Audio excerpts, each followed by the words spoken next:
আসসালামু আলাইকুম ওয়া রাহমাতুল্লাহ। সম্মানিত দর্শক মণ্ডলী, কি আর বলবো, বর্তমান আমাদের দেশের যে অবস্থা, আসলে আমাদের শিক্ষার্থী ভাইদের, ছাত্র ভাইদের যেভাবে গুলি করে হত্যা করা হইতেছে, এর ভিতরে আসলে তেমন কিছু বলার মতো কোনো ভাষাই আমাদের সামনে আসতেছে না। তারপর কয়েকদিন যাবৎ আমাদের যশোর জেলায় অনর্গল বৃষ্টি হইতেছে।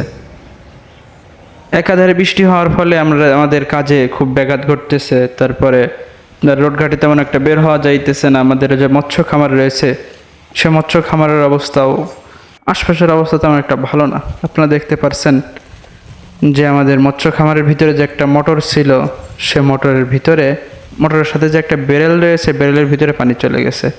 মোটরের ভিতরে আর পানি যায় নাই। খুবই একটা বেশ সমস্যা একটা অবস্থা যাইতেছে। তারপরেও আপনাদের জন্য একটা ভিডিও নিয়ে চলে আসলাম।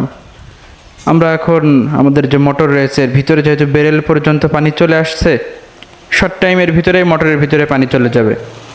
এ কারণে আমরা আমাদের যে মোটর রয়েছে, এটা আমরা উঠিয়ে উঁচু জায়গায় নিয়ে চলে আসব। আমাদের যে মাঠ রয়েছে, মাঠের চতুর সাইড, এই জায়গাটা, যে জায়গাটা ভিডিওর ভিতরে দেখছেন, এটা একটা উঁচু জায়গা। এর বাইরে যে নিচু জায়গাগুলো রয়েছে, পুরোটাই পানিতে একেবারে ভরে টয়টুম্বুর হয়ে গেছে।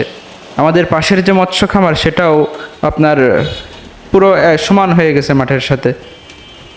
আমাদের আশপাশে যত পুকুর ছিল, সব অধিকাংশই ভরে গেছে।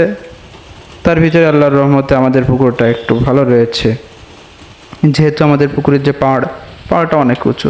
আপনারা দেখতে পারলেন যে আমাদের পুকুরের ভিতরে যে মোটরটা রয়েছে, আমরা সে মোটরটাকে বেরেল সহই উপরে নিয়ে চলে আসছি।